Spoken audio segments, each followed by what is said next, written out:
हमारे ध्यान के लिए एक वचन पढ़ेंगे मार्कुस का उसका 10वां अध्याय 17வது வசனம் வாசிப்போம். 17वां वचन. மார்க் 10:17. मार्क 10 के अंदर 17.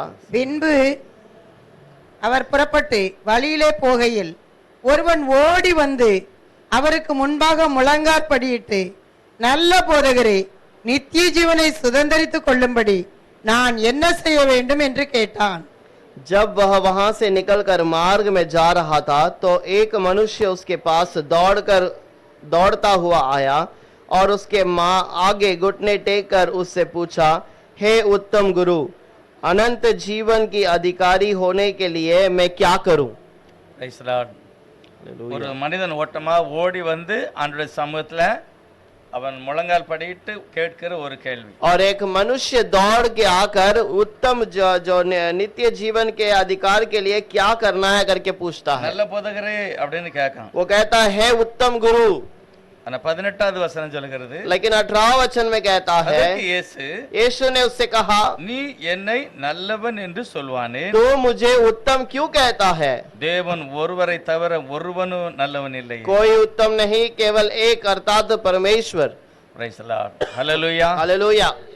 இந்த வார்த்தைக்காக நாம் ஜெபம் इस பண்ணுவோம். वचन के लिए प्रार्थना करेंगे. நல்ல தெய்வமே உமக்கு நன்றி சொல்லுகிறோம். अच्छे प्रभु धन्यवाद कहते हैं. அன்புள்ளவரே உமக்கு ஸ்தோத்திரிக்கிறோம். प्रेम करने वाले प्रभु धन्यवाद. நீரே வானத்தையும் பூமியையும் அதில் உள்ள எல்லாவற்றையும் படைத்தவர். आप ही आकाश और पृथ्वी के सारे चीजों को बनाया நானே है. வழியும் சத்தியமும் ஜீவனுமாய் இருக்கிறேன் என்று சொன்னவர். मैं ही मार्ग सत्य और जीवन हूं करके உம்மை रहा. பின்பற்றுகிற இங்க இருக்கிற எங்கள் எல்லாரையும் ஒரு சமூகத்துல ஒப்பு கொடுக்கிறோம். आपके पीछे रहने वाले हम हर एक अपने आप को अर्पण करते हैं. நித்திய ஜீவன் எல்லாரையும் கொடுத்து ஆசீர்வதிங்க. नित्य जीवन हर एक को देकर आशीष करें. கடைசி வரைக்கும் அந்த ஜீவன்ல வழி நடக்க கர்த்தர் இரக்கம். आखिर तक उस जीवन में चलने के लिए प्रभु आप मदद कीजिए. கிறிஸ்துவின் நாமத்தில் பிதாவே. यीशु के नाम से मांगते हैं पिता. आमीन. ஒரு மனிதன் இதுல எழுதியிருக்கு. ஒரு இதுல 3 இடத்துல இந்த ஸ்டோரியை சொல்லுது. इस पर 3 जगह पर इस बात को कहा गया है. மத்தேயுல வந்து ஒரு வாலிபன் அப்படின்னு எழுதியிருக்கு. मत्ती में लिखा है कि एक जवान आकर पूछा. மார்க்ல என்ன எழுதியிருக்குன்னா ஒரு நல்ல மிகுந்த ஆஸ்தி உள்ளவன்.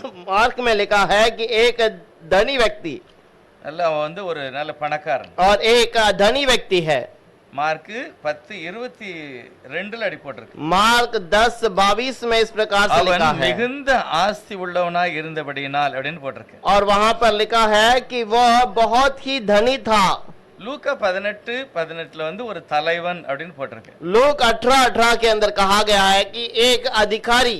மொத்தத்துல இவன் ஒரு பணக்காரன் வாலிபன், அந்த நித்திய ஜீவனுக்காக அவன் ஆசைப்படுதான். और सच देखा जाए तो ये एक जवान है और एक धनवान है और एक अधिकारी है. நித்திய ஜீவன் தான் நம்முடைய கர்த்தர் வாக்குத்தத்தம் பண்ணினது. नित्य जीवन ही हमारा प्रभु ने हमारे लिए वाग्दान किया है. அப்படிதான் அடிக்கடி பவுல் சொல்லுகிறார். और इसीलिए बार बार पौलुस इस बात को कहता है. அவருடைய வாக்குத்தத்தம் நித்திய ஜீவன் கொடுப்பேன் என்பதுதான். और उसका वाग्दान यही है कि हमें अनंत जीवन देगा. இப்ப நம்ம சபைக்கு எதுக்கு வரோம்? हम कलीसिया में क्यों आते हैं? கடைசி காலத்துல आखिर समय पर ஆண்டவருடைய சமூகத்துல நிற்கும்போது प्रभु के समूह में खड़े रहने के लिए நாங்கள் நித்திய ஜீவன் பெற்றுக்கொள்ளுகிற ஒரு கூட்டத்துல இருக்கணும். और हम उस नित्य जीवन को पाने वाले उस झुंड में रहना चाहिए. அதுதான் நம்ம எல்லாரும் சபைக்கு வரோம். इसीलिए तो हम कलीसिया में आते हैं. எல்லாருக்கும் இந்த ஆசை இருக்கு. और बहुतों को ये इच्छा है. ஏன்னா கடைசில 2 காரியம் நடக்க போகுது. क्योंकि आखिर में 2 बातें होने वाली है. ஒன்று நித்திய ஜீவனுக்காக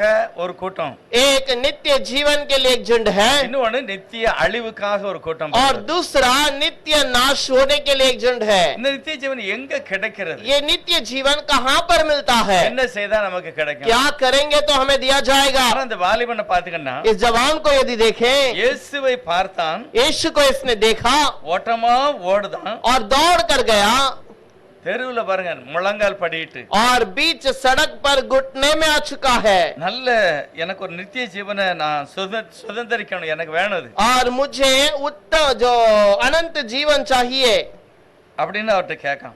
और वैसा पूछता है. என்ன போய் அவன் முழங்கால் படிட்டு அப்படி கேட்கான் தாழ்மையோட.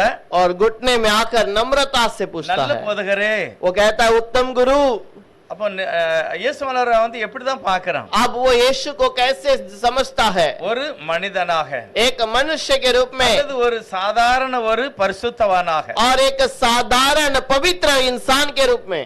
அதனாலதான் ஆண்டவர் சொல்றாரு, इसीलिए प्रभु कहता है, தேவன் ஒருவர் தான் நல்லவர். और तू जो कहता है केवल प्रभु एक ही उत्तम है, யார் இந்த உலகத்துல நல்லவங்க கிடையாது. और कोई भी इस दुनिया में उत्तम नहीं।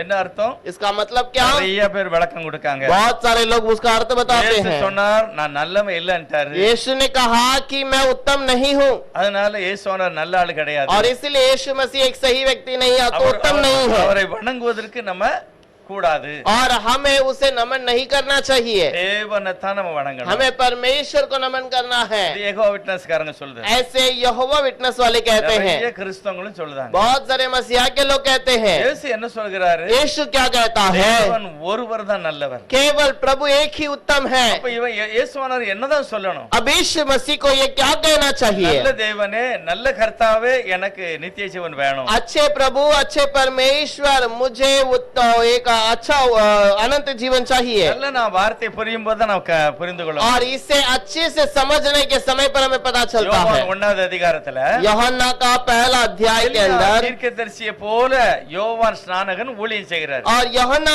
एलिया के समान यूहन्ना भविष्यद्वक्ता काम करता है। நிறைய வேதபாரகன், பரிசேயர், வேதத்தை நல்லா கையில வச்சு வாசித்தவங்க நேரா எங்க போறாங்க? और जो वचन को पढ़ने वाले, जांचने वाले फरीसी सदुकी किसके पास आते हैं? யோவான் ஸ்நானகன் வந்து கேட்காங்க. यूहन्ना बपतिस्मा देने वाले के पास आकर सवाल पूछते அவருடைய हैं, பேச்சு, அவருடைய பிரசங்கம் अनेகருக்கு அது ஒரு மாற்றத்தை கொண்டு வந்தது. क्योंकि उसकी बातें, उसका जो चाल चलन बहुतों के लिए वो एक अलग था, எல்லாரையுமே அவர் கண்டித்து பேசினார். और सबको उसने चेतावनी देकर बातें की। अनेகர் பார்த்தாங்க இவர்தான் எலியா போலுக்கு. और बहुतों ने सोचा कि ये एलिया है, நிறைய பேர் பார்த்தாங்க இவர் இல்ல மேசியா. और बहुत लोग सोच रहे थे ये मसीहा है। நீங்க அந்த வார்த்தையை கவனிங்க. आप उस वचन को समझ लीजिए। வந்து என்ன கேட்காங்க அப்படின்னா, वो क्या कर पूछते हैं? 21வது வசனம், 1வது அதிகாரம் 21வது यूहन्ना का வசனம். पहला अध्याय का 21वां वचन, அப்பொழுது அவர்கள் तब उन्होंने उससे पूछा, அவன் கேட்காங்க நீ எலியா இல்லன்னு சொல்லுத, और तू कहता है कि तू एलिया नहीं है, நீ மேசியாவும் இல்லன்னு சொல்லுத, और तू कहता है कि मैं मसीहा भी नहीं हूँ, எதனால இந்த ஊழியத்தை நீ செய்த? क्यों इस सेवकाई को तू करता है? நல்லா நான் வேதாகமத்தை புரிந்தா அந்த குழப்பம் வந்து மாறிடும். यदि हम अच्छे से इस वचन को समझेंगे तो उसमें कोई गड़बड़ ना होगी। முதலாவது அவங்க என்ன வந்து கேட்கிறார்கள்? पहले वो क्या चीज को मांगते हैं? 19வது வசனம் சொல்லுது, எருசலேமில் உள்ள பரிசுத்தவான்கள் அந்த காலத்துல நீதிமான்கள் என்று அழைக்கப்பட்டவங்க தான் வராங்க. 19वां वचन में लिखा है कि उस समय पर जो धर्मी कहा जाते हैं वही लोग उसके पास आके सवाल पूछते हैं। லேவியர்கள், அதாவது தேவனுடைய ஊழியத்தை செய்கிறவர்கள், लेवी जो परमेश्वर के भवन में काम करते हैं, அவங்க வந்து கேட்காங்க. वो आके सवाल पूछते हैं, கேட்கிற கேள்வி எல்லாம் நல்ல கேள்வி. और सवाल जो पूछते हैं वो सब बहुत अच्छी सवाल है। அவன் என்ன கேட்காங்க? वो क्या सवाल पूछते हैं? நீ எலியாவா? क्या तो एलिया है, இல்ல நீ கிறிஸ்துவா? या तो मसीहा है? ஆனா அவன் என்ன சொல்றாரு? उसने क्या जवाब दिया? நான் கிறிஸ்துவும் கிடையாது, எலியாவும் ना கிடையாது. मैं मसीहा हूँ ना मैं एलिया हूँ। அப்படின்னா அவர் உண்மையிலே எலியா இல்லையா? इसका मतलब क्या वो एलिया नहीं है? இயேசுவானவர் சொல்றாரு, நீ நம்ப வேண்டுமானால் யோவான் ஸ்நானகன் தான் எலியா. और यीशु कहता है तो अगर भरोसा करना चाहता है तो यूहन्ना बपतिस्मा देने वाला ही एलिया है। அப்ப எதனால அவர் இல்லன்னு சொல்றாரு? अब किस लिए ये कहता है कि मैं एलिया नहीं हूँ? வேதாகமத்துல எலியாவுடைய ஊழியம் நிறைய சொல்லிருக்கு. और कलाम के अंदर एलिया की सेवकाई बहुत अलग अलग तरीके से कहा गया। இயேசுநாதர் இந்த உலகத்துல निक्कुम बोधु एलिया किट्टा निक्कணும். अब यीशु मसीह इस पृथ्वी पर खड़े रहने के समय पर एलिया भी पास में खड़ा होना चाहिए। அதுதான் சத்திய வேதம் முதல்ல சொல்லிருக்கு. और यही सत्य कलाम पहले से कहता है। முதலாவது வழியை ஆயத்தப்படுத்துற ஒரு எலியா வருகிறார். पहले मार्ग को सही करने वाला एक एलिया आ रहा है। இயேசு பரலோக ராஜ்யத்தை குறித்து பிரஸ்தாபப்படுத்துகிறார். और उसके बाद यीशु स्वर्ग के राज्य के बारे में प्रचार करता है। இன்னும் ஒரு முறை எலியா கீழ வந்து நிற்பார். और एक समय पर फिर से एलिया दोबारा आकर खड़ा होगा। அந்த இஸ்ரவேல் ஜனங்களுக்கு மத்தியில அதே காரியத்தை செய்கிறார். और वो इजरायलियों के बीच में वही कार्य करता है। அப்போ மேசியா வருவார். और तब मसीहा दोबारा आ जाएगा। அதுதான் எல்லாமே எழுதிருக்கு. और ऐसा ही सब कुछ लिखा गया है। கடைசி வருகையில எலியாக்கள் நிக்கும்போது தான் மேசியா வருவார். और आखिरी समय के अंदर एलिया दोबारा खड़े रहने के समय पर मसीहा भी आ जाता है। முதல் அதிகாரத்துல அப்படிதான் போட்டிருக்கிறது. प्रेरितों के दूसरे अध्याय के अंदर लिखा गया है। உங்களுக்கு முன்னால இருந்து எடுத்துக்கொள்ளப்பட்ட இயேசு எப்படி மேல போனாரோ அப்படியே மறுவி வருவார். तुम्हारे आगे से जैसा यीशु मसीह उठा लिया गया उसी प्रकार वो दोबारा लौटेगा। எப்படி எழுந்தருளி போனார்? कैसे उठा लिया गया? அங்க மறுரூப மலை அந்த ஒலிவ மலையில அவர் நிக்கிறார். और वो जैतून के पहाड़ पर खड़ा है। இஸ்ரவேல் எல்லாம் பாத்துக்கிட்டே இருக்காங்க. सारे चेले उसे देख रहे थे। எல்லாருடைய கண்களுக்கு முன்பாக வேகமா போகல, அப்படியே மெதுவா மெதுவா இயேசு மேகங்களுக்குள்ள எடுத்துக்கொள்ளப்பட்டார். और वो ऐसे तुरंत नहीं चला गया, सबके नजर के सामने वो आराम से आकाश में बादल में उठा लिया गया। ஆனா எடுத்துக்கொள்ளப்படும் போது அங்க ரெண்டு பேர் நிக்கிறாங்க. लेकिन वहां पर उठा लिए जाने के समय पर उसके साथ में दो लोग खड़े थे। அவங்க தான் அந்த ஜனங்களை பார்த்து சொன்னாங்க, और उन लोगों ने इन चेलों को देखकर யா कहा, வானத்தை பார்த்து நிக்க, क्यों तुम आकाश की ओर देखते हो? உங்களுக்கு முன்ன நின்று இயேசு எப்படி போனாரோ அப்படியே மறுபடியும் और வருவார். जिस प्रकार यीशु तुम्हारे नजर के सामने उठा लिया गया उसी प्रकार दोबारा आएगा। தீர்க்கதரிசிகள் நின்று और நிக்கிறாங்க. वो दोनों भविष्यवक्ता वहां पर खड़े हैं। அவங்களுக்கு மத்தியில தான் இயேசு மேல போனார். उनके समूह में यीशु जो उठा लिया गया है, அந்த தீர்க்கதரிசிகள் நிப்பாங்க.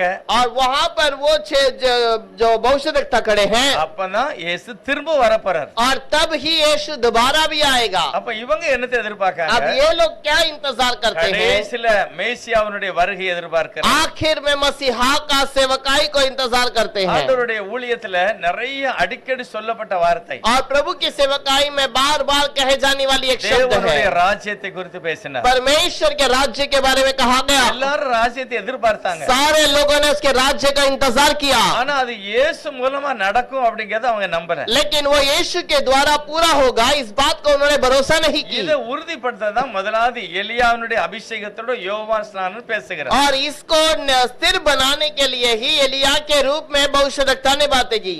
ஆனா இந்த முதல் எலியாவினுடைய வேலை என்ன வேலை? अब ये पहला एलिया का काम क्या है? வழியை ஆயத்தப்படுத்துகிறார். रास्ते को सही करो। இவர் வழியை ஆயத்தப்படுத்தும் போதுதான் மேசியா அவருக்கு பிறகு வந்து பிரசங்கம் अब பண்ணுவார். रास्ते को सही करने के समय पर यीशु मसीह आकर प्रचार करता है। இன்னொரு தடவை எலியா வரப்போகிறார். और एक बार एलिया दोबारा आएगा, அப்பொழுது மேசியா ராஜாவாக வருவார். और तब ये जो एलिया जो है राजा बनकर आएगा। கொஞ்சம் குழம்பாம நல்லா கவனிக்கணும். आपको ध्यान से इस बात को समझना है। இயேசுக்கு முந்தி கண்டிப்பா எலியாவாக ஒரு நபர் வருகிறார். और यीशु के पहले एलिया के रूप में एक व्यक्ति आता है, இவர்தான் மேசியா அப்படின்னு அடையாளம் காண்பிப்பதற்கு. और यही मसीहा है उसको बतलाने के लिए। அதத்தான் யோவான் ஸ்நானகர் சொன்னார். यही काम ये யோहன்னா बपतिस्मा देने वाले ने भी किया, அவங்களால அதை புரிஞ்சுக்கிட முடியல. लेकिन उन लोगों ने इसे समझ नहीं पाए। அவங்க எல்லாம் என்ன நினைச்சிட்டு இருக்காங்க? और उन लोगों ने क्या समझा?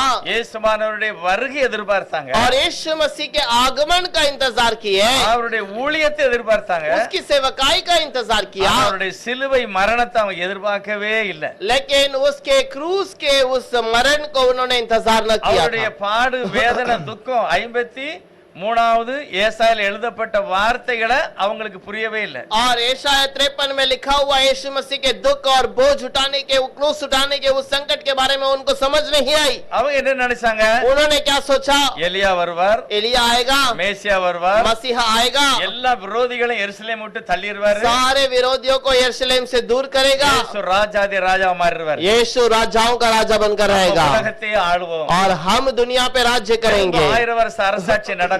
लेकिन फिर से 1000 साल का राजभार होगा। இதுதான் எல்லா யூதர்களும் எதிர்பார்த்தாங்க. यही बात को सारे यहूदी लोग इंतजार करते हैं। அப்படி நடக்கல அப்படின உடனே தான் अगर ऐसा नहीं हुआ था तब उन्हें क्या लगा? மேசியாவை எல்லாரும் எதிர்த்து சிலுவையில் அறைந்தார். इस मसीहा के विरोध में उठकर लोगों ने क्रूस पर मारा। அதனால யோவான் சொல்லுகிறார், इसलिए यूहन्ना ने कहा, நீ நினைக்கிறவாறு அந்த எலியா நான் கிடையாது, तू जो समझता है वो आखिरी एलिया मैं नहीं हूँ, அந்த ஆளு நான் கிடையாது, वो एलिया मैं नहीं हूँ, ஆனா எலியா தான்.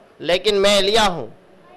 இத அவங்களால ஏற்றுக்கொள்ளவே முடியல. इन बातों को वो समझ नहीं पाए। மத்திய 17வது அதிகாரத்துல இயேசுவானவர் சொல்லுகிறார், मत्ती 17वां अध्याय में यीशु कहता है, எல்லாரும் எலியா வருவான் தேடுதான். सारे लोग कहते हैं कि एलिया आएगा, एलिया आएगा, எலியா வந்து நல்ல பிரசங்கம் பண்ணாரு, ஒண்ணுமே அவங்க புரிஞ்சு கொள்ளல. और एलिया आकर अच्छा प्रचार भी किया, लेकिन ये लोग समझ नहीं அவனை पाए, புறக்கணித்தார்கள். उसे उन्होंने इनकार किया। அப்படியே மேசியாவாகிய என்னையும் புறக்கணிப்பார்கள். वैसे ही मसीहा मुझे भी इनकार करेंगे। இதுதான் நடந்தது. यही बात हुआ। இப்ப நான் என்ன சொல்ல விரும்புகிறேன் और अब मैं क्या कहना चाहता हूँ, இயேசுவை மெய்யான தெய்வமாக பார்க்கணும். और यीशु को सच्चा खुदा के रूप में जानना நான் है, நித்திய ஜீவனை பெற்றுக்கொள்ளணும் அப்படின்னா और मैं नित्य जीवन यदि पाना है, அவரே ஓப்பனா சொல்லிட்டாரு, उसने ठीक से कह दिया, நான் தான் வழி, मैं ही मार्ग, நான் தான் சத்தியம், मैं ही सत्य, நான் தான் ஜீவன். मैं ही जीवन அப்ப हूँ। ஜீவன் வேணா நீ அங்கதான் போகணும். अगर जीवन चाहिए तो मुझे मेरे पास आना होगा। இயேசுவே மெய்யான ஒளி, यीशु ही सच्चा ज्योति அவரே है, நித்திய ஜீவனை और கொடுக்கக்கூடியவர். वही नित्य जीवन को भी देने वाला है। கேட்டதெல்லாம் ரைட்,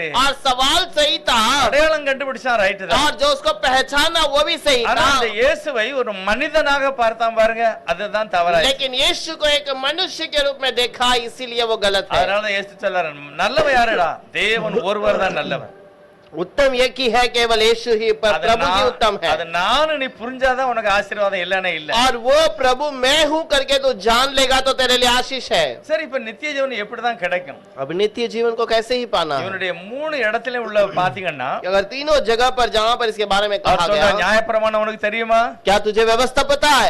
எல்லாம் தெரியும், वो எல்லாம் நான் कहता है கடைபிடிச்சிட்டேன். मैं व्यवस्था को पूरा अच्छे से पालन करता நித்திய हूँ। ஜீவன் உங்களுக்கு வேணுமா? क्या नित्य जीवन चाहिए? இந்த ஸ்டோரி நல்லா வாசித்து और इस कहानी को अच्छे से पढ़िए। முடிவுல இயேசு என்ன சொல்லுகிறாரோ அத நீ செய்தாதான் உனக்கு நித்திய ஜீவன். अंत में जो यीशु कहता है उसे पालन करोगे तो आपके लिए नित्य அந்த जीवन ஸ்டோரி है। அப்படியே வாசித்து விட்டுற கூடாது. और वो कहानी को पढ़कर ऐसे ही छोड़ न அவர் देना தேடி है। வந்தவனுக்கு சரியான ஒரு ஞானத்தை கர்த்தர் போதிக்கிறார். और वो जो ढूंढ कर आया उसे सही प्रचार प्रभु ने दिया है। நித்திய ஜீவன் வேணுமா? क्या नित्य जीवन चाहिए? நியாயப்பிரமாணத்தை நீ கடைபிடிக்க. व्यवस्था को पालन कर। நியாயப்பிரமாணம் என்ன சொல்லுது? व्यवस्था क्या कहता है? ஒரே ஒரு தெய்வத்தை முழு இதயத்தோட நீ ஆராதிக்க एक வேண்டும். ही परमेश्वर को पूरे मन से आराधना कर, அதுதான் இயேசு அப்படி நீ புரிஞ்சுக்கடா. और वही यीशु है करके तू जान ले। அவன் சொல்ல எனக்கு சின்ன பிள்ளையில இருந்து எல்லாம் நான் தளபடமா செய்கிறேன். ये कहता है मैं बचपन से उसको पूरा पालन करता हूँ। ஆண்டவர் உடனே சொல்கிறாரு, प्रभु ने कहा இன்னும் உன்கிட்ட ஒரு குறை இருக்கு. और भी कमी है। உன்கிட்ட இருக்கிற எல்லாத்தையும் வித்து தரித்திரருக்கு கொடுத்துட்டு என்னை பின்பற்றி வா அப்படிங்கிற. और तेरे पास जो कुछ है उसे बेचकर कंगाल को बांट और तू मेरे पीछे हो ले। நித்திய ஜீவன் வேணா சொத்து சுகம் இருக்க கூடாதா? नित्य जीवन चाहिए तो क्या धन दौलत नहीं होना चाहिए? இயேசு அப்படியே சொல்கிறார், क्या यीशु ऐसे कहता है? இவன் தன்னை ஞானியாக நீதிமானாக வெளிப்படுத்துகிறான். इसने अपने आप को धर्मी ठहराने के इस रूप में बताया। இயேசுவை ஒரு சாதாரண மனிதனை போல பார்க்கிறான். यीशु को एक साधारण मनुष्य के रूप में देखा, அவன் கூட 12 பேர் நிக்காங்க கூட. और उसके चारों ओर 12 लोग हैं, அவர்களையும் இவன் என்ன எப்படிதான் பார்க்கான்? और उन लोगों को भी इसने कैसे देखा? ஒரு பரிதாபத்தோட தான் பார்க்கான். और एक दुख बड़ी रूप से उन्हें देखता है। இயேசுவானவரை பார்க்கான், அப்படியே நிக்கிறார் ஆண்டவர். यीशु वहाँ पर खड़ा है। கையில என்ன வச்சிருந்தாரு ஆண்டவர்? यीशु के हाथ में क्या है? சூட்கேஸ் இருந்ததா? क्या उसके हाथ में कोई झोला था? ஏன்னா தினமும் ஒரு வீட்டுக்கு போல அவர் பிரசங்கம் பண்ணிக்கிட்டு போய்கிட்டே இருக்கிறார். क्योंकि वो हर समय पर वो यात्रा में ही रहता है, प्रचार அவருக்கு करता வேண்டிய जाता है, துணிமணி எல்லாம் அவர்கிட்ட இல்ல. और उसको जो भी जरूरत है वो कपड़े सब उसके पास नहीं है। இந்த சீசனும் கையில பெட்டி பாதியோட போகல. और कोई भी चेला अपने हाथ में अपने अपने झोले उठाकर नहीं चले, ஒரு பரதேசியை போலதான் அவங்களுடைய பிரயாணம் இருந்தது. और उनका यात्रा एक परदेश के समान था। இயேசுவை இந்த ஐஸ்வர்யவான் என்ன நினைக்கிறான்? और यीशु को ये धनी व्यक्ति क्या सोचता है? இவர் ஒத்தையில நிக்கிறாரு, ये अकेला खड़ा है, ஒன்னும் ஒரு பணக்கார மாதிரி தெரியல. और एक धनी व्यक्ति भी नहीं लगता, அடுத்து கூட இருக்க அவர் 12 பேர், அவனும் ஒரு பெரிய பணக்கார மாதிரி தெரியல. और जो आसपास में खड़े हैं वो भी धनवान है करके नहीं लगता। நான் கற்பனை எல்லாம் கடைபிடிச்சிட்டேன், और मैंने सारी आज्ञा पालन की है, ஆனாலும் எனக்கு நித்திய ஜீவன் கிடையாதா? फिर भी क्या मुझे नित्य जीवन नहीं? இயேசு என்ன சொல்கிறார்? यीशु ने क्या कहा? என்ன சொன்னாரு? यीशु ने क्या कहा? எல்லாத்தையும் வித்து கொடுத்தா தான் உனக்கு கிடைக்கும். सब कुछ बेच कर मेरे पीछे हो ले, तुझे नित्य जीवन मिलेगा। அதுதான் ரொம்ப முக்கியம்.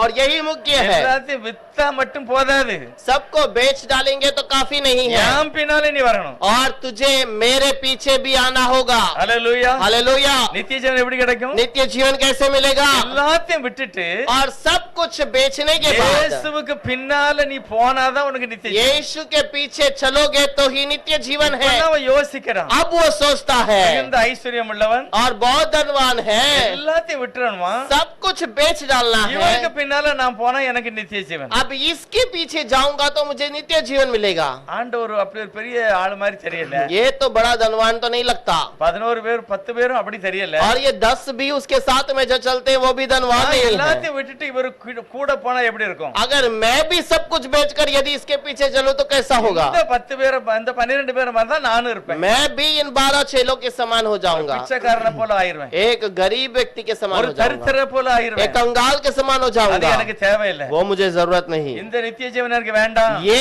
नित्य जीवन मुझे नहीं चाहिए। அதனாலதான் துக்கத்தோட போய்விட்டான் इसलिए दुख होकर चला गया। சொன்னது யாரு कहने वाला कौन है? இயேசுவாரவர் சொல்லுகிறார் यीशु कहता है। அவர் யாரு वो कौन है? அவர்தான் வழி சத்தியம் ஜீவன் और वही मार्ग, सत्य और जीवन, அவர்கிட்ட தான் நித்திய ஜீவனே இருக்கு उसी के पास नित्य जीवन भी இப்ப है। எதனால இவன் துக்கத்தோட अब போறான் ये क्यों दुख होकर जाता है? இவருக்கு பின்னால போனா நான் தரித்திரனா மாறிடுவேன் इसके पीछे चलूं तो मैं भी कंगाल बन எனக்கு जाऊंगा, ஒண்ணுமே கிடைக்காது मुझे कुछ न मिलेगा நான் ஒன்றுமில்லாதவனா போயிருவேன் और मैं कुछ भी नहीं रहेगा, அப்ப वैसे चला என்னதான் जाऊंगा। பார்த்தவனுக்கு என்ன விளங்கிச்சு अब वो देखकर क्या ही समझ सका?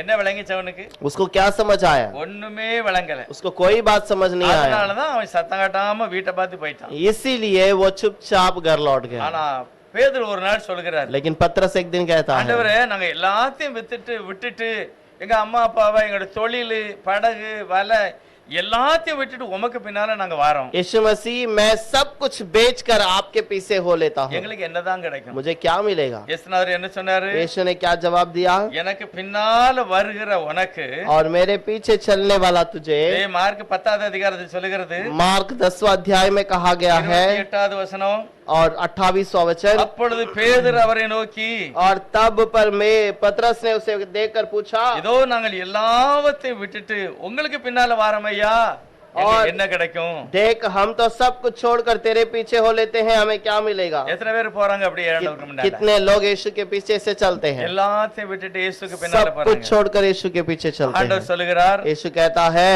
விசேஷத்து நிமித்தமாய் सुसमाचार के कारण, இயேசுநாதருடைய நிமித்தமாக यीशु के कारण, யாரெல்லாம் உலகத்தை வெறுத்து உத்தமமான கிறிஸ்தவனாய் வாழ்கிறார்களோ और जो भी मन के साथ उत्तम हृदय से जीवन बिताता है, எல்லாருக்கும் நித்திய ஜீவனை கொடுப்பேன் और उन सबको नित्य जीवन में दूंगा। 30வது வசனம் சொல்லுகிறது 30वां वचन में लिखा है, இம்மையிலே நூறத்தனையாகவும் அதாவது இம்மையிலே துன்பத்தோட நூறத்தனையாகவும் और इस दुनिया में ये तुम्हें बहुत भलाई के साथ में हर மறுமையிலே நித்திய ஜீவனையும் நான் உனக்கு கொடுப்பேன் மெய்யாகவே சத்தியம் அப்படிங்கிறார் और तुम्हें स्वर्ग में नित्य जीवन भी तुम्हें दूंगा करके कहता है। யாருக்கு? किसके लिए? இயேசுவானவருக்கு பின்னால போறவர்கள் जो यीशु के पीछे चलते हैं उनके लिए। இந்த ரகசியத்தை அவன் புரியாததனால தான் ये बात को वो समझ नहीं पाया इसलिए, தோற்றமான அடையாளத்தை பார்த்து और बाहर दिखावट की बातों को देखकर இவருக்கு பின்னால போனா நானும் பிச்சைக்காரன் ஆயிருவேன் इसके पीछे चलूंगा तो मैं भी कंगाल बन இவர் जाऊंगा। வந்து வணங்குவதற்குரிய தெய்வம் மாதிரி தெரியல अब ये एक स्तुति का योग्य खुदा नहीं அதனால दिखता, தான் அவன் துக்கமா போயிட்டான் इसलिए वो दुखी होकर चला பைபிள் गया। சொல்லுகிறது ஒரு வசனம் வாசிங்க बाइबल कहता है, एक वचन पढ़ेंगे, யோவான் எழுதின சுவிசேஷம் यूहन्ना का किताब 14வது அதிகாரம் 6வது வசனம் 14वां अध्याय उसका 6 वचन, 14:6 यूहन्ना का 14:6। அதற்கு இயேசு, நானே வழியும் சத்தியமும் ஜீவனுமா இருக்கிறேன், என்னாலே அல்லாமல் ஒருவனும் பிதாவினிடத்தில் வரான்। यीशु ने उससे कहा, मार्ग और सत्य और जीवन मैं ही हूँ, बिना मेरे द्वारा कोई पिता के पास नहीं पहुंच सकता। நானே பிதாவாக இருக்கிறேன் और पेश कहता है, मैं ही पिता हूँ என்னை அல்லாமல் ஒருவனும் பிதாவினிடத்தில் வரான் और मुझे छोड़कर कोई भी पिता के पास नहीं आ என்னிடத்துல நீ வர सकता, முடியாது मेरे पास तो नहीं आ सकता, என்னுடைய வசனத்தை நீ கடைபிடிக்கணும் और मेरे वचन को पालन करना है। எனக்கு பின்னால நீ வந்தாதான் உனக்கு நித்திய ஜீவன் मेरे पीछे तो चलेगा तो ही तुम्हें नित्य जीवन है। 17வது அதிகாரத்துல ஆண்டவர் நல்ல யூதர்களுக்கு ஒரு ஓமானம் சொல்லுகிறார் और யோவான் 17:3வது வசனம் यूहन्ना 17वां अध्याय के अंदर 3रा वचन में एक दृष्टांत कहता है, ஒன்றான மெய்தேவனாகிய உம்மையும் ஒன்றான மெய் தேவனாகிய உம்மையும் நீர் அனுப்பினவராகிய இயேசு கிறிஸ்துவையும் அறிவதே நித்திய ஜீவன்।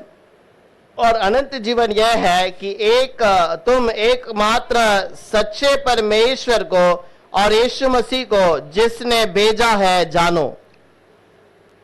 என்ன சொல்றாரு ஆண்டவர்? प्रभु क्या कहता है? ஒரே ஒரு மெய் தேவன் ஆண்டவரே பிதாவை பார்த்து சொல்றாரு, ஒரே ஒரு மெய்தேவன் பிதா, और वो कहता है एकमात्र सच्चा परमेश्वर पिता அவர் அனுப்பின இயேசு, और उसका भेजा हुआ यीशु, இதை நீ புரிந்து கொண்டால் அறிந்து கொண்டால் தான் உனக்கு நித்திய और इसे जान लेगा तो तुझे नित्य जीवन है। ஒரே ஒரு சர்வ வல்லமுள்ளவர், एक ही सर्वशक्तिमान அவர் மட்டும்தான் நல்லவர், और वो एक ही भला है, என்னை மீட்பதற்காக, और मुझे छुड़ाने के என்னை लिए, ரட்சிப்பதற்காக और मुझे उद्धार करने के लिए, அவர் தேவனாய் பரிசுத்த ஆவியானவராய் இறங்கி வருகிறார். और वो पवित्र आत्मा के रूप में उतर कर आता है, அப்பதான் அவனுக்கு நித்திய ஜீவன் உண்டு. और तब ही उसके लिए नित्य जीवन है। இயேசுவை மெய்யான தெய்வமாக எத்தனை பேர் விசுவாசிக்கிறாங்களோ यीशु को सच्चा खुदा करके जितनों ने विश्वास किया, அவங்க எல்லாருக்குமே கர்த்தர் நித்திய ஜீவனை கொடுக்கிறார். और उन हर एक को प्रभु नित्य जीवन देता है। பேதுரு கூட பவுல் கூட ரோமர்கள் நிருபத்தில் எழுதும்போது சொல்லுகிறார், पौलुस भी रोमियो की किताब में लिखने के समय पर எந்த कहता है, மனிதனும் பொய்யனே, कोई भी मनुष्य है वो झूठा है, ஒருவன் நீதிமான் கிடையாது, कोई मनुष्य धर्मी नहीं, இயேசு ஒருவரே நீதிபரர். केवल यीशु ही धर्मी है। அந்த தெய்வத்தை நான் ஆராதிக்கும் போதுதான் எனக்கு நித்திய ஜீவன். और उस प्रभु को आराधना करने के समय पर मुझे नित्य जीवन है। எல்லாத்தையும் விட்டுட்டு தரித்திரருக்கு கொடுத்துட்டு வான்னு அந்த வாலிபன் சொன்னார். और सब कुछ बेचकर कंगालों को बांटकर जवान प्रभु के पीछे चलता है, அதனாலதான் உனக்கு நித்திய ஜீவன் கிடைக்கலன்னா கிடைக்காது. और तब ही तुझे नित्य जीवन मिलेगा, नहीं तो नहीं मिलेगा। கொஞ்சம் யோசித்து பாருங்க, थोड़ा நித்திய सोच कर ஜீவன் देखिए, எல்லாத்தையும் விட்டுட்டு போனாதான் கிடைக்குமா? नित्य जीवन सबको बेच डालेंगे तो मिलेगा? இப்படிதானா? क्या ऐसा है? சொத்து சுகமல இருக்க கூடாதா? क्या कोई धन दौलत नहीं வேலை चाहिए? பார்க்க கூடாதா? क्या पैसे नहीं சம்பளம் चाहिए? வாங்க கூடாதா? क्या कंगालपन नहीं ஆண்டவர் चाहिए? எதனால இப்படி சொல்லுகிறாரு? और क्या प्रभु किस लिए कहता है? இயேசுவனுக்கு பின்னால போன முதல் விசுவாசி யாரு? ஆபிரகாம். और यीशु मसीह के पीछे पहले चलने वाला विश्वासी अब्राहम, அவர் எல்லாத்தையும் வித்து துறப்பட்டு தான் போனாரா? क्या सब कुछ बेचकर वो यीशु के पीछे चला? இல்லையே, அவர் சொத்து சுகத்தோட இடத்தை தானே காலி பண்ணி போறாரு. नहीं, वो अपना धन दौलत सबको इकट्ठा कर अपने जमीन को परिवार को छोड़कर ही जाता है। எத்தனை பரிசுத்தவான்கள் அப்படியே போறாங்க. कितने पवित्र लोग ऐसे चलते हैं, எல்லாத்தையும் எல்லாம் வித்துட்டு போகல. सब लोगों ने सब कुछ बेच के नहीं गया, இயேசுவை மெய்யான தெய்வமாக அடையாளம் காணாததனால அவனை பார்த்து சொல்லுகிறார். और यीशु को सच्चा परमेश्वर करके नहीं जाना, इसीलिए प्रभु ने उससे அந்த कहा, ஐஸ்வரியத்துக்கு மேல உன்னுடைய நம்பிக்கை நீ வைக்காத. और उस धन के ऊपर अपने भरोसा को मत रख। உனக்கு இருக்கா இருக்கட்டும், तेरे पास धन है, रहने दे, ஆனா அதெல்லாம் ரெண்டாவது. முதலாவது தெய்வத்தை நீ நம்ப வேண்டும். लेकिन वो सब दूसरी बात है, लेकिन पहले तो प्रभु को जान, முதலாவது கர்த்தரை நான் ஆராதிக்கிறதுல முந்திக் கொள்ளணும். और पहले प्रभु को आराधना करने में आगे रहना। லூக்கா எழுதின சுவிசேஷத்துல लूका का किताब 9வது அதிகாரம் 9वां अध्याय 57வது வசனம். 57 वचन। அவர்கள் வழியிலே போகையில் ஒருவன் அவரை நோக்கி, ஆண்டவரே, நீர் எங்கே போனாலும் உம்மை பின்பற்றி வருவேன் என்றான்.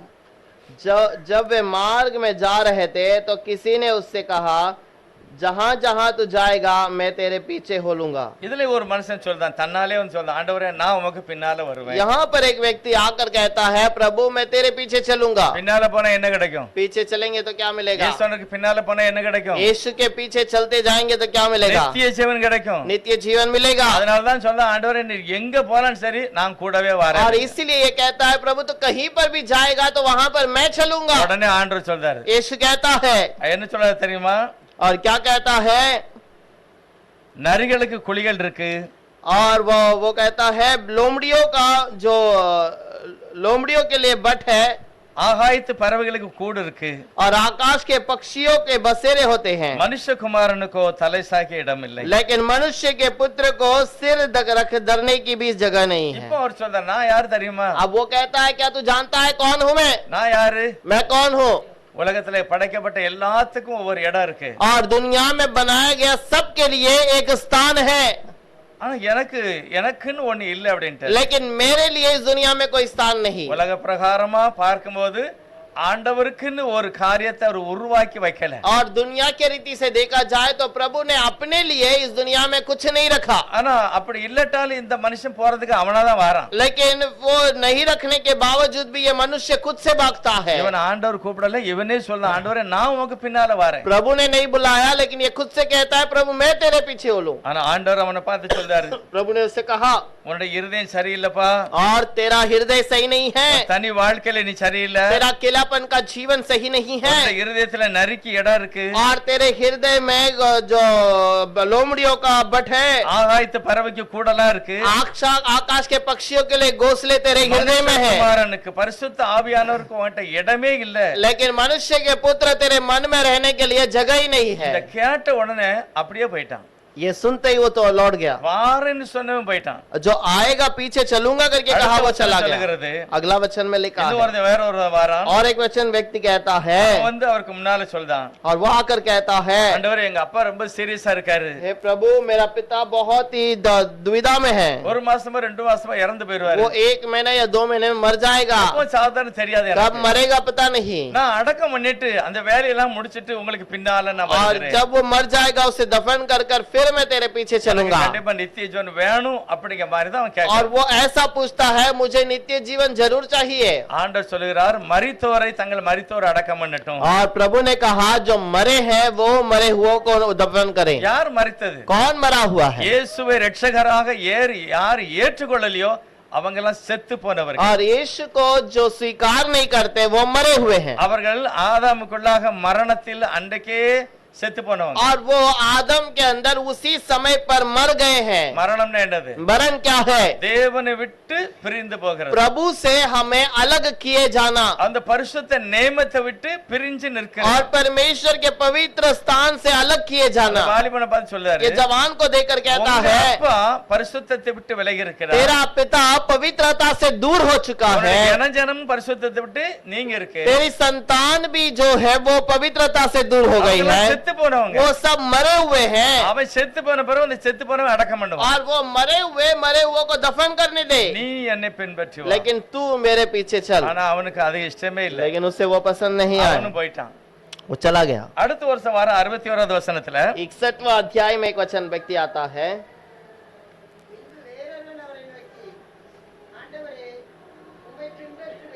ஆனாலும் முன்பு நான் போய் வீட்டில் இருக்கிறவர்களிடத்தில் அனுப்புவித்து கொண்டு வரும்படி எனக்கு உத்தரவு கொடுக்க வேண்டும் என்றான்.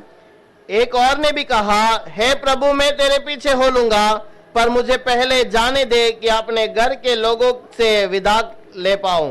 இவன் என்ன சொல்றானா, நான் முதலாவது எங்க வீட்டுல போய் எல்லாம் சொல்லிட்டு நான் வரேன் அப்படிங்க. और ये कहता है मैं अपने घर वालों को कहकर आता हूं कि मैं जा रहा நான் हूं, கண்டிப்பா உங்க பின்னால मैं வருவேன். उसके बाद तेरे पीछे चलूंगा। இவனையும் பார்த்து கர்த்தர் சொல்லுகிறார், यीशु ने उससे भी कहा, கலப்பையின் மேல், அதாவது வேலைக்கு தலையிட்டவன், வேலையை தொட்டவன் அல்லது அதுல உடன்படிக்கை உள்ளவன் பின்னால பார்த்தாலே அவன் லாயக்கு இல்லாதவன். और जो हल पर हाथ रखने के बाद या फिर अपने किसी भी काम में तैयार होकर जाने के बाद पीछे लौटता है तो वो किसी का काम का नहीं, கொடுக்கப்பட்ட அந்த ஸ்தானத்தை உணராமல் இருக்கிறவன், और वो अपने दिए गए उस स्थान को सही से नहीं पहचानता।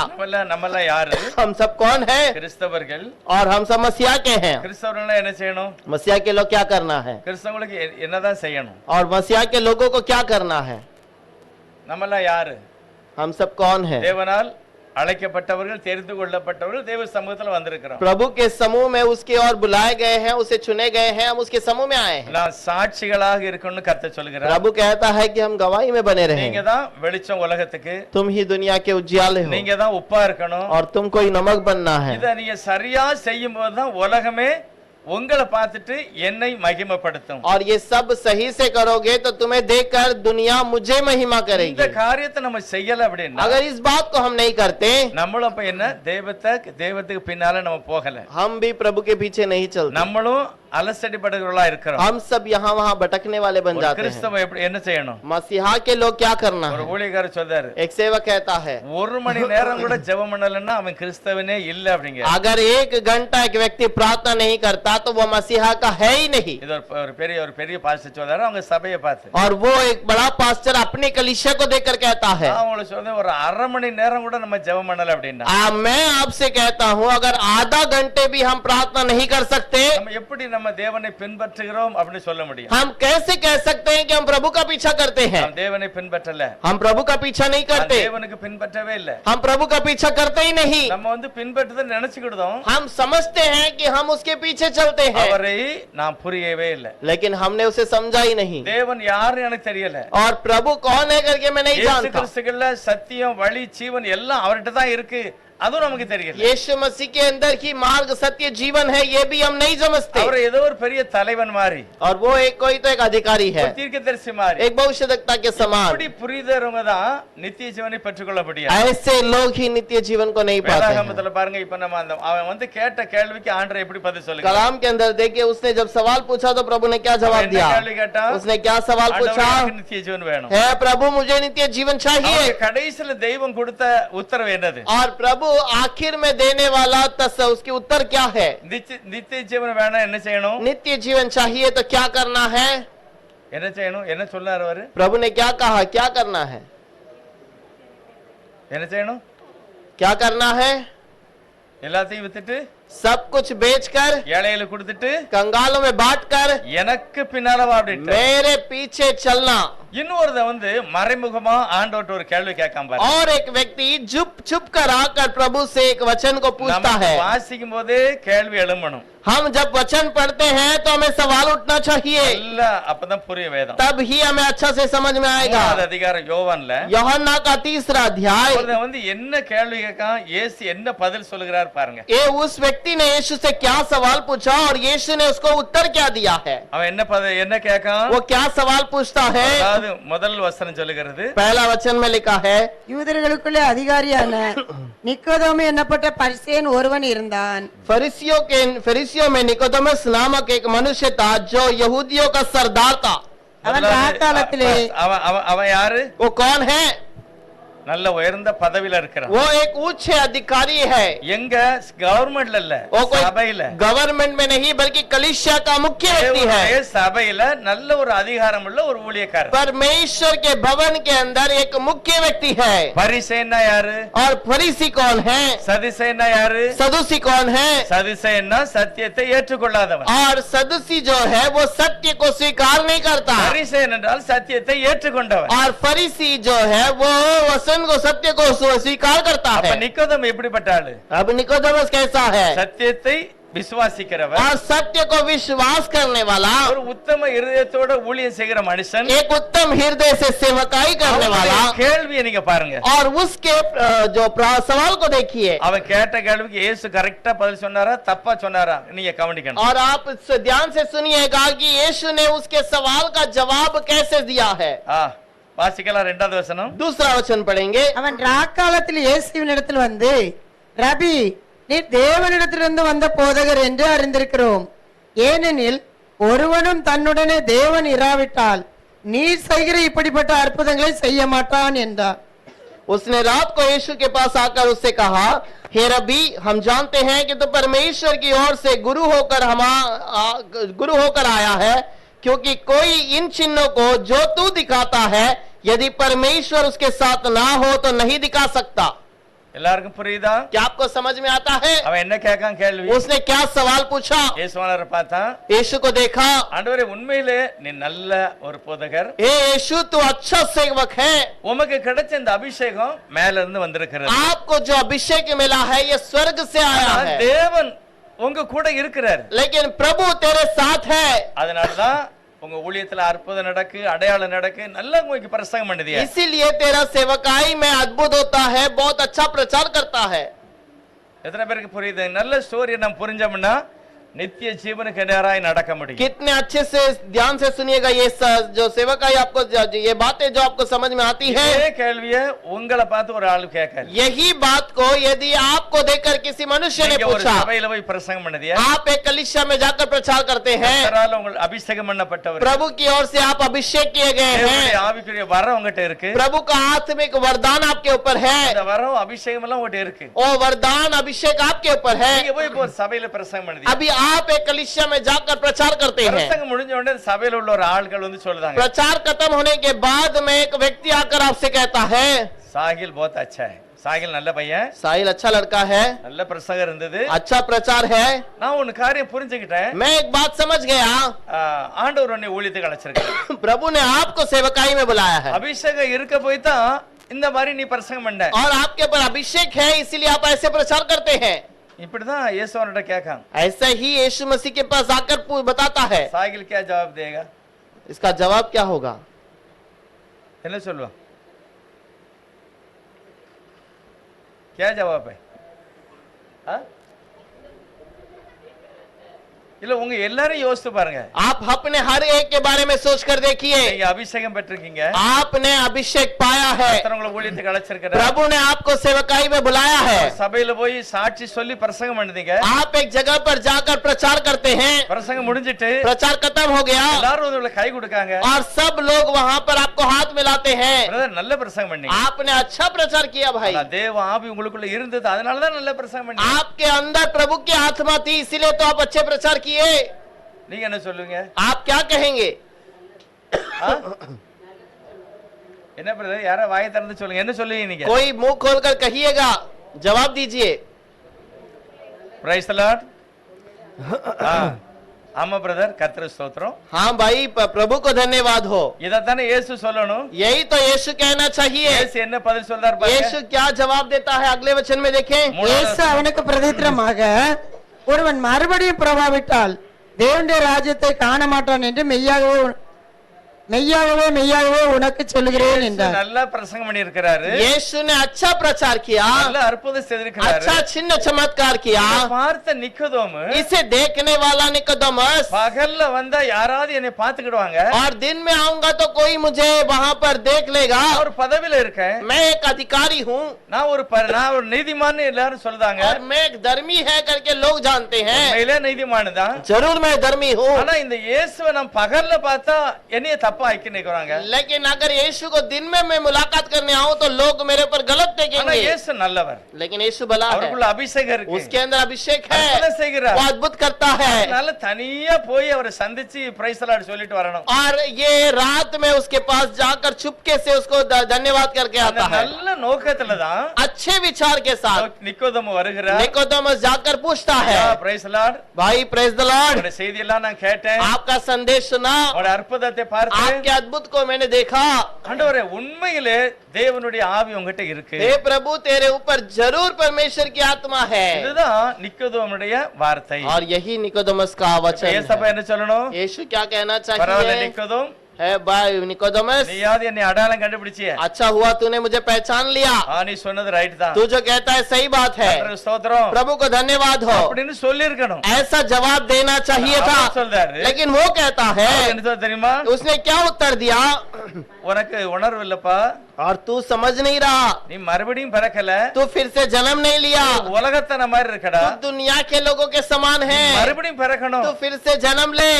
என்ன பதில், என்ன யோசிச்சு பாருங்க, क्या सवाल है और क्या जवाब है? இவன் என்ன கேட்க அவர் என்ன சொல்லுகிறார், ये क्या सवाल पूछता है और वो क्या जवाब देता है? இவன் இயேசுவை மகிமைப்படுத்துகிறார், और ये यीशु की महिमा करता நீ है। நல்லவர் அப்படின்னா तू अच्छा है, உங்களுக்கு கர்த்தர் இருக்கிறார், तुम्हारे अंदर प्रभु की आत्मा है, பிரசங்கம் நல்லா இருக்கு, तेरा प्रचार अच्छा है, ஊழியம் நல்லா இருக்கு, तेरी सेवकाई अच्छी है। இத சொல்லும்போது இயேசு சொல்றாரு, और इसे कहने के समय पर यीशु जवाब देता நீ है, ஒரு உலகத்தனா இருக்க, तू एक दुनिया का व्यक्ति நீ है, மறுபடியும் பிறக்கணும், तू फिर से जन्म ले, மனம் திரும்பணும், तू मन फिरा, அப்பதான் உனக்கு தேவனுடைய ராஜ்யம் கிடைக்கும்। और तब ही तू परमेश्वर के राज्य मिलेगी। ஏசப்பா என்னதான் சொல்ல यीशु விரும்புகிறார்? क्या कहना चाहता है? அந்த ஐஸ்வர்யனை பார்த்து சொன்னாரு பாருங்க, और उस धनी को देखकर जो कहा, யாரடா நல்லவன்?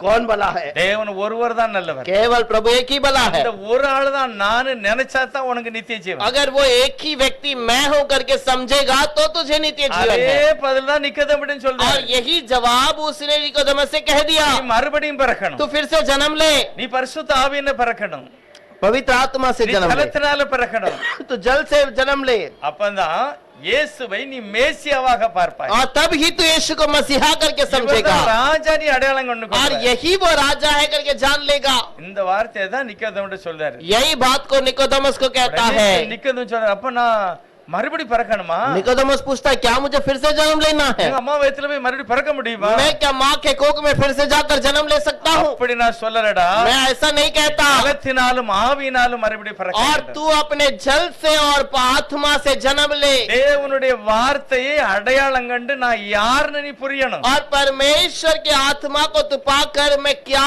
कौन हूं करके तू जान ले। என்னுடைய பேச்சு, என்னுடைய பிரசங்கம் என்னத்தை வெளிப்படுத்துகிறது? और मेरा प्रचार, मेरा चिन्ह चमत्कार किस बात को प्रकट करता है? ஒரு தாவீதின் குமாரனாக, एक दाऊद के पुत्र के ஒரு समान, மேசியாவாக एक मसीहा के இப்படி समान। நீ பார்க்கல அப்படின்னா और ऐसा तूने यदि नहीं देखा மறுபடியும் பிறக்கணும்। तो फिर से जन्म ले। அப்படின்னா என்னதான் செய்யணும்னா इसका मतलब मुझे क्या करना होगा? ஆண்டவர் சொல்கிறாரு, प्रभु कहता है காற்று வீசுகிறது, हवा चलती है, என் மேல படுது, मेरे ऊपर लगता है, உணர்வு இருக்கிறது, मुझे महसूस होता காற்று है, அடிக்கிறது, हवा यहाँ पर चल ஆனா रही எங்க है, இருந்து வருது எங்க போகுதுன்னு உனக்கு தெரியாது. लेकिन मुझे समझ नहीं आता वो कहाँ से आती है और कहाँ को जाती है। அப்படிதான் நீ தெய்வத்தை பார்த்து இவருக்குள்ள இருக்கிற அபிஷேகத்தை நீ அடையாளம் காட்டு. इसका मतलब यीशु के अंदर रहकर उसके बातों को तुझे समझना है, இயேசுவை மேசியாவாக நீ பார்க்கணும். यीशु को मसीहा करके समझना है, அதுதான் உனக்கு சரியான ஒரு மறுரூபம். और वही तेरे लिए सही रूपांतर होगा। எத்தனை பேருக்கு புரியுதா புரியலையா? इतने लोगों को समझ में आ रहा है कि नहीं आ रहा அவன் है? என்ன சொல்லி பார்க்கான்? और वो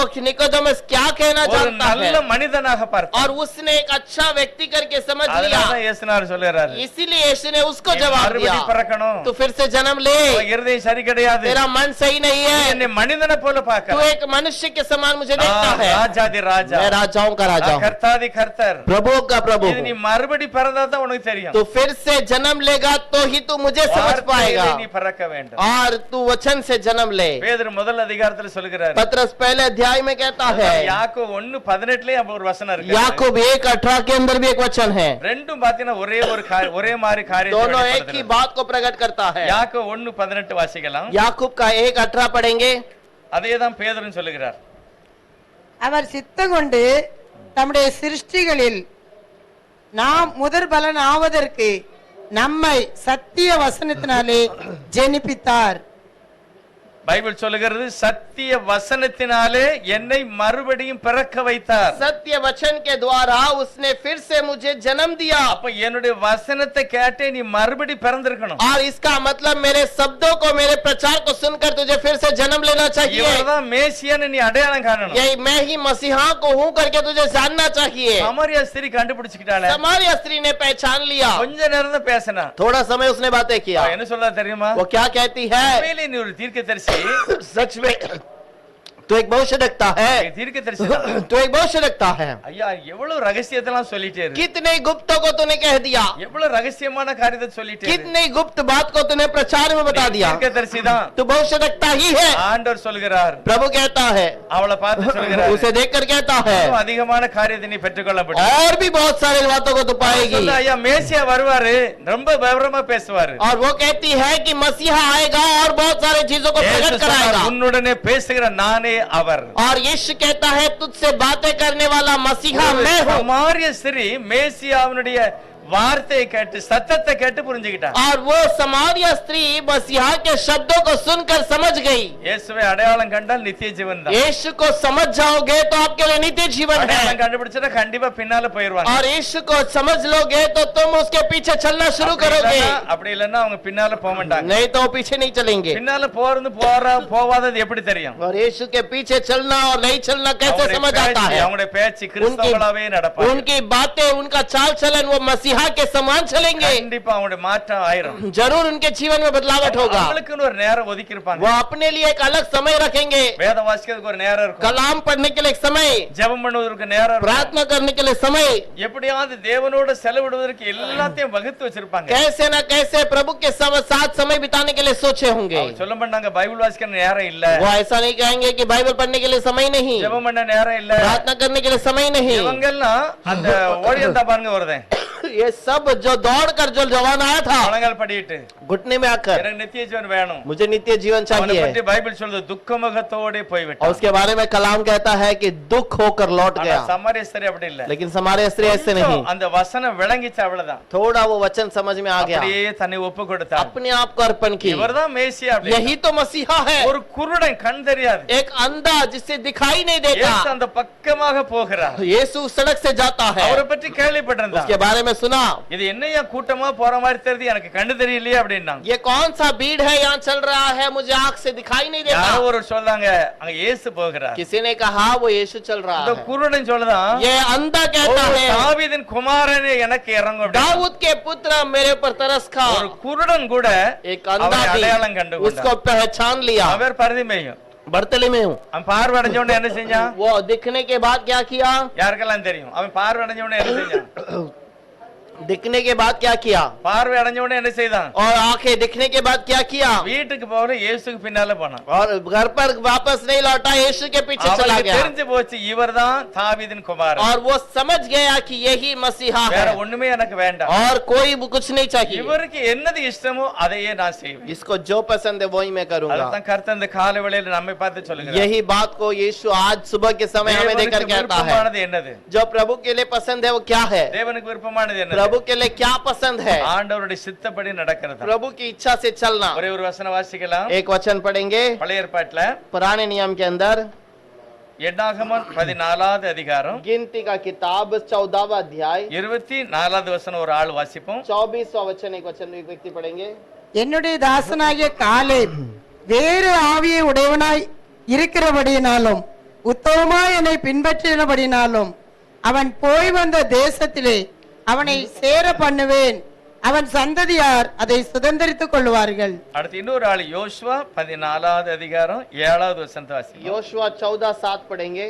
परंतु इस कारण कि मेरा दास कालिब के साथ और ही आत्मा है और उसने पूरी रीति से मेरे अनुकरण किया है कि मैं उसके उस देश में जिसमें वह हो आया है पहुंचाऊंगा और उसका वंश उस देश का अधिकारी होगा। இவன் தான் உத்தம இருதயத்தோட ஆண்டவருக்கு பின்னால போன और மனுஷன். यही उत्तम हृदय से प्रभु के पीछे चलने वाला व्यक्ति है।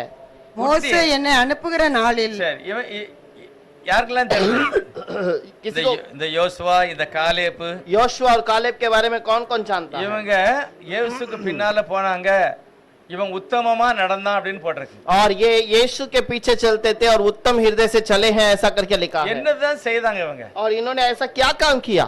அதாவது எகிப்து விட்டு வெளியே வந்தாச்சு. मिस्र से बाहर आए, மோச அவர் வழிகாமிச்சு கூட்டு போறாரு. मूसा रास्ता दिखाकर ले जाता தேவ है, பிரசன்னம் அவங்களோட கூட இருக்கு. प्रभु की प्रशंसा चलती है। அவர் என்ன நினைச்சாரோ அதை அப்படியே செய்தாங்க. और जो उसने सोचा उस काम को इन्होंने वैसे ही किया। யோசுவா பற்றி இன்னொரு வசனம் சொல்லுகிறது, योशुआ के बारे में और एक वचन में कहा है, ஆசரிப்பு கூடாரத்தின் வாசல்ல உட்கார்ந்திருந்தான்னு போட்டிருக்கு. और वो वाचा के संदूक के उस चौखट पर बाहर बैठा था உள்ள வரைக்கும் போறதுக்கு அனுமதி மோசேக்கு தான், और अंदर तक जाने का अधिकार केवल मूसा को था, யோசுவாவுக்கு கிடையாது. योशुआ को नहीं था। அதனால யோசுவா வெளியே உட்கார்ந்துட்டாரு. इसलिए योशुआ बाहर बैठा रहता है। அங்க உள்ள தேவ பிரசன்னத்தை உணர்ந்தார். वहां पर प्रभु की प्रशंसा को இதை महसूस किया। தெரிஞ்சு நடந்துக்கிட்டது தான் தேவனுக்கு பின்னால போகிறது. इसे समझकर चलना ही प्रभु के पीछे चलना யோசுவா है। அப்படி நடந்தார். योशुआ ऐसे चला அடுத்து காலேப் அப்படி நடந்தார். और कालिब भी वैसे चला। சொல்றார், எனக்கு வயசு இப்ப என்ன தெரியுமா? कालिब कहता है मेरा अभी उम्र क्या है?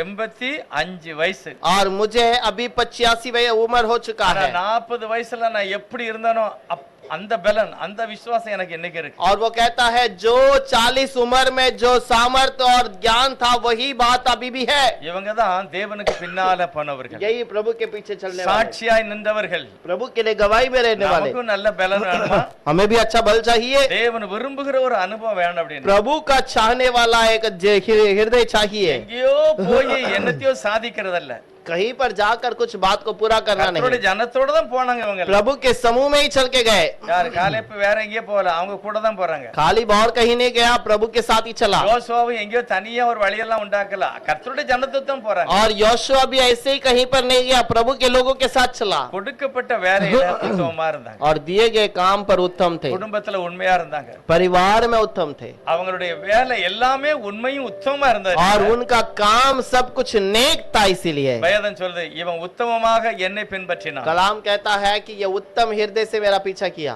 நம்மளையும் கூட எல்லாரும் அப்படி சொல்லணும், இவங்க உண்மையாக கர்த்தரை பின்பற்றுகிற ஒரு ஜனம். हमें भी देखकर लोग कहना चाहिए ये प्रभु के पीछे चलने वाले उत्तम लोग हैं। எப்படி வெளிப்படும்? ये कैसे प्रकट होगा? பைபிள்ல சொல்லிருக்கு. बाइबल में कहा है, வெளியே அவன் யோசுவா வெளியே அனுப்பப்படும் போது அவர் போயிட்டு வந்த வேலையை சரியாக கர்த்தருக்காக பேசினார். और जब वो योशुआ बाहर जाकर आया तो जो प्रभु ने कहा है उस बात को उसने वैसे ही बताया। காலேபும் அப்படிதான் பேசினார். कालेब ने भी वैसे ही बताया। அவங்க தான் உண்மையாக தெய்வத்தை பின்பற்றினவர்கள். और वही उत्तम हृदय से प्रभु के पीछे करने वाले। இன்னும் நிறைய பேர் और भी बहुत सारे लोग।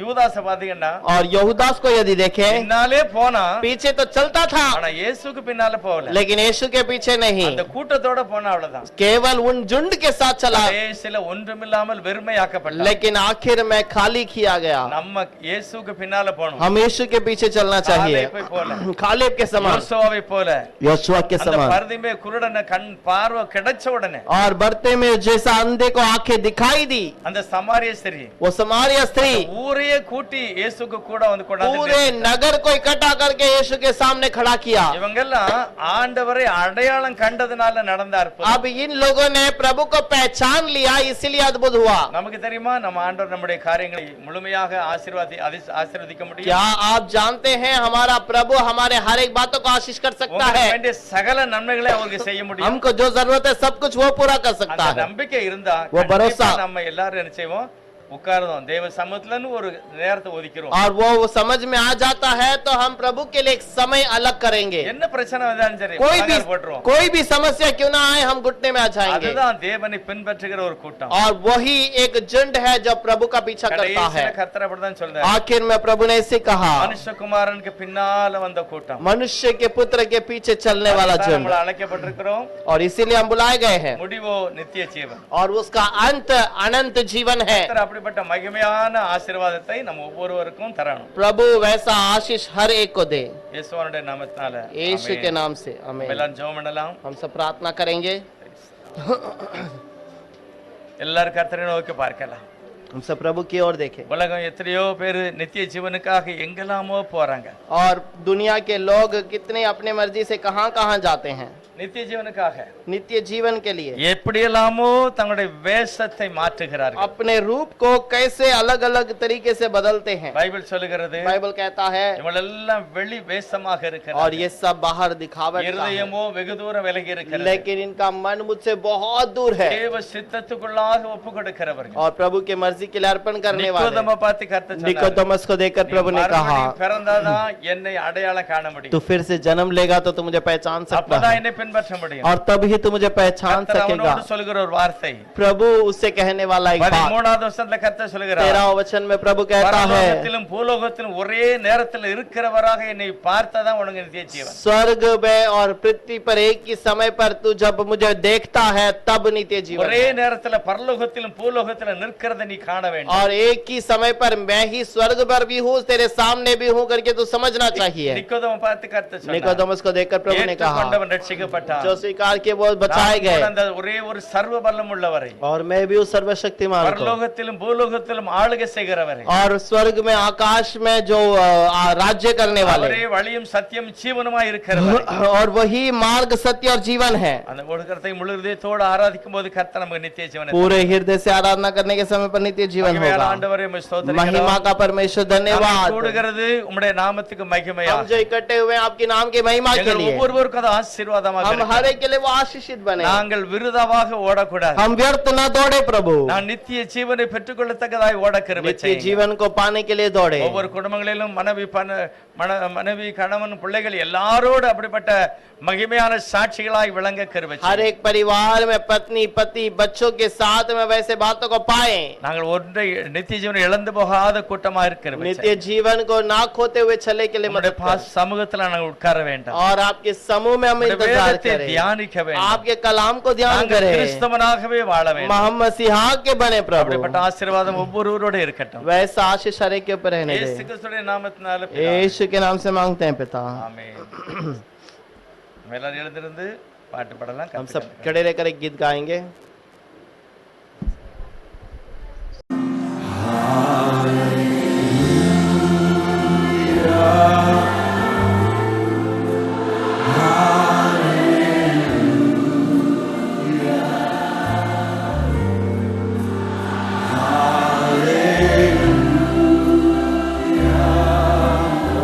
Thank you, Jesus. Hallelujah. Hallelujah.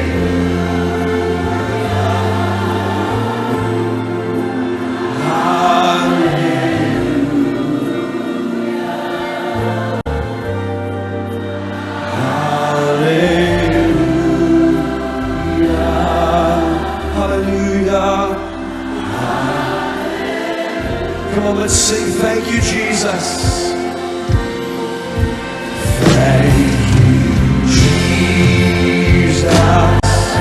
Thank you, Jesus.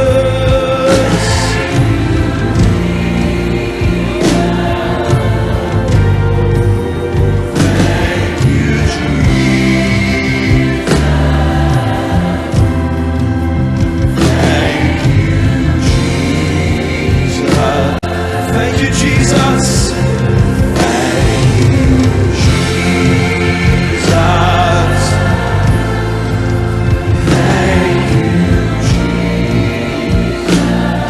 Thank you, Lord.